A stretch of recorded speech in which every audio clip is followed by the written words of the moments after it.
I've got some significant transfer news for you. The Emirates Stadium had seen its fair share of arrivals over the years, from club legends to high-priced gambles, but on this humid London afternoon, there was something in the air that felt different. It wasn't just a transfer, it was a statement. Arsenal had completed the signing of Eberechi Eze from Crystal Palace for £60 million, and the ripples were being felt across the Premier League. This was more than just the acquisition of a footballer, it was the symbolic arrival of a player whose style, personality, and journey mirrored the identity that Mikel Arteta had been painstakingly building at Arsenal over the past 4 seasons. The news broke with a sudden jolt. Fans who had been refreshing their feeds for days erupted into celebrations, some even claiming they hadn't been this excited since Mesut Ozil was announced years ago. In the city, pubs around Holloway Road were buzzing, with conversations mixing nostalgia for past heroes with sheer anticipation for the one they now believed could be the missing link. Eze wasn't just a good footballer, he was a showman, an artist, and above all, a difference maker who could turn tight games into moments of magic. What made this transfer so electrifying was not only Eze's footballing brilliance but also the way it came together. For weeks, the speculation had been swirling, whispers leaking from agents and intermediaries. Arsenal had been monitoring him for over a year, sending scouts to Selhurst Park to track his progress, compiling detailed reports on his off-the-ball movement, his ability to receive under pressure, and the way he carried the ball from deep. They noted his balance, the way he could glide past markers as if his boots barely touched the grass. When he dropped his shoulder, defenders followed an imaginary ball, and before they realized, he was already gone. Negotiations weren't simple. Crystal Palace valued him highly, and rightly so.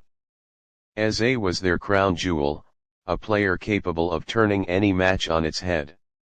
The £60 million figure was a hard line for them, and they were willing to risk keeping him if their demands weren't met. Arsenal, in turn, played their hand carefully. There were meetings between Edu Gaspar and Palace's representatives in quiet corners of London hotels, and each side tried to test the other's resolve. Eventually, it was Arsenal's willingness to structure the deal smartly, an initial payment with achievable performance bonuses, that broke the deadlock. The announcement video hit Arsenal's social channels at precisely 12 o'clock midday. In it, Eze walked through the Emirates tunnel, his back to the camera, wearing a casual jacket over the crisp new Arsenal kit. As the shot widened, he turned, smiled, and lifted the shirt to reveal the number 10. The sound of the cannon fired in the background, and the caption simply read, "A new chapter begins." Within minutes, the post had racked up millions of views and tens of thousands of comments from fans across the world. In South London, there was a bittersweet feeling. Palace supporters knew they had just lost their talisman, but there was a sense of pride too. They had nurtured him, given him the platform to shine, and now he was taking the next step. Some Palace fans even joked that they'd now have to support Arsenal in some matches just to watch him continue his artistry. For Eze himself, the journey had been anything but straightforward.